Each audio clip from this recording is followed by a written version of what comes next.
Hello, my name is Devin, and I'm going to be exploring a patient's clinical trajectory from a concussion and the rehabilitation aspect that is associated to that clinical trajectory.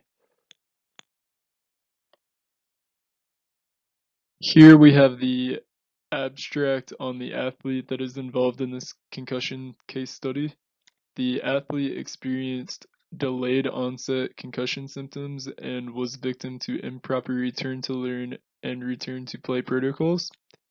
This athlete could have had a shorter duration of time out of football, but two things happened.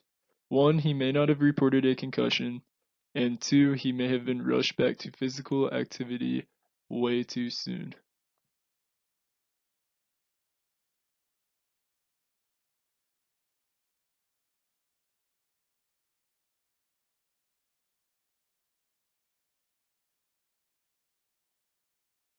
There are six clinical trajectories that I want you to be aware of.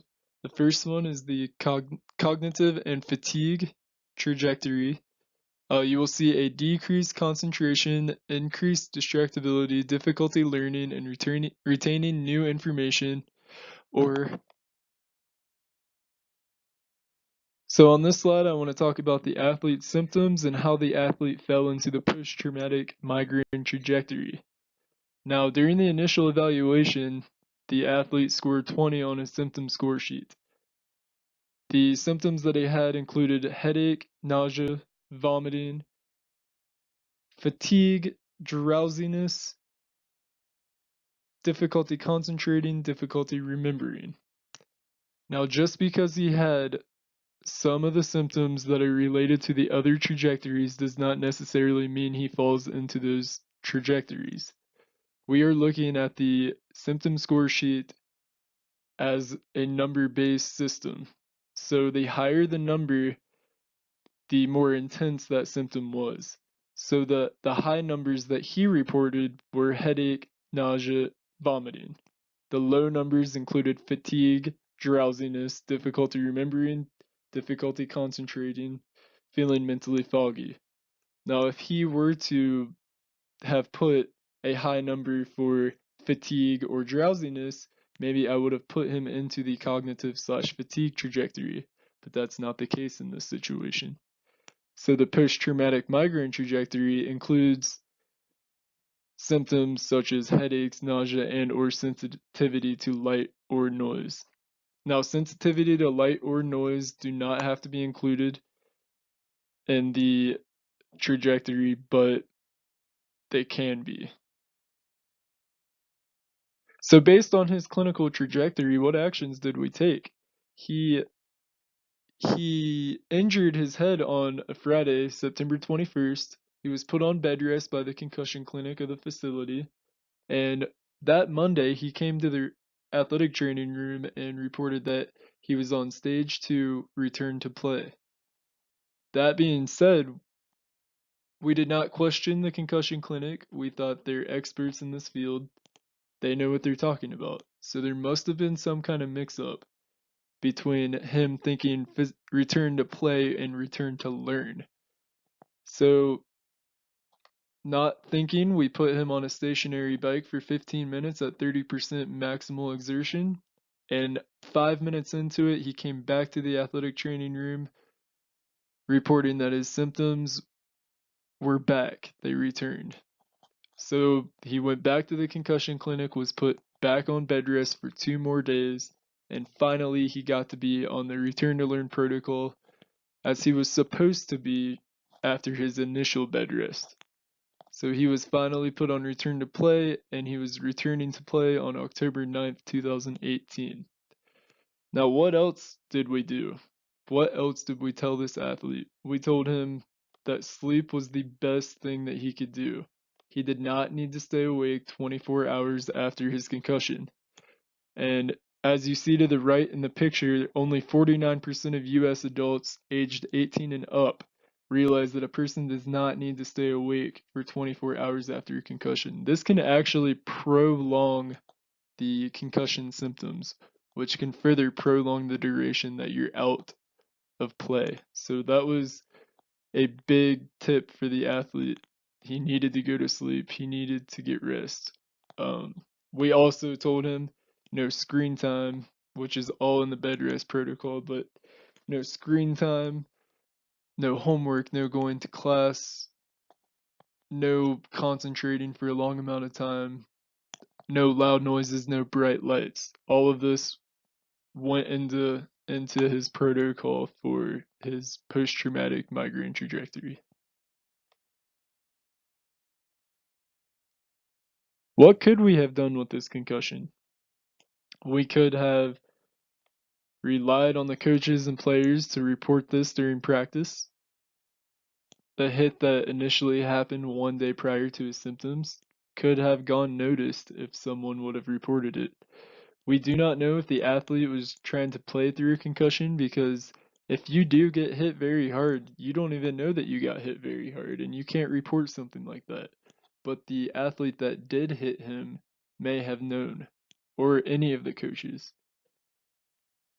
So according to Askin, from playing through it, delayed reporting and removal from athletic activity after concussions predicts prolonged recovery. From the Journal of Athletic Training, athletes who do not immediately report symptoms of a concussion and continue to participate in athletic activity are at risk for longer recoveries than athletes who immediately report symptoms and are immediately removed from activity. Continuing to participate in athletic activity during the immediate aftermath of a concussion potentially exposes the already injured brain to compounded neuropathophysicologic processes. So basically, if he would have reported his concussion immediately when it happened, or if any of his teammates or coaches would have reported it, we could have saved this guy a lot of time on bed rest and on protocols. He could have been back maybe 5, 6 days earlier than he was.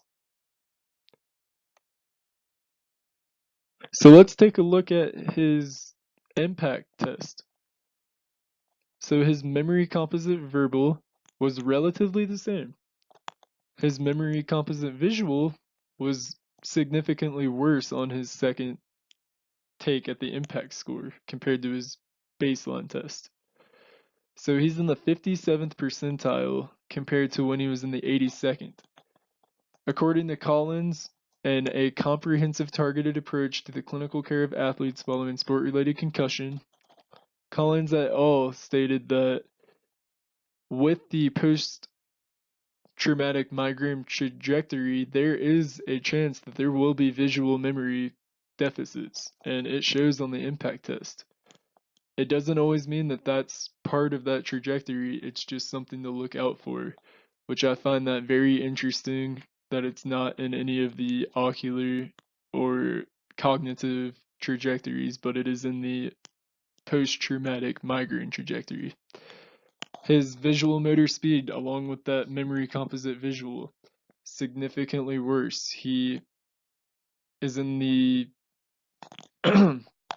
he took 42 seconds compared to 33.98, which is about 9 seconds slower compared to his baseline. That tells me that he had some kind of visual deficit because his memory and motor speed took a hit compared to his baseline. His reaction time composite was relatively the same, as well as his impulse control composite. You look at his cognitive efficiency index. You look at that on his clinical report. The cognitive efficient index measurement is the interaction between accuracy and speed in seconds on the symbol match test.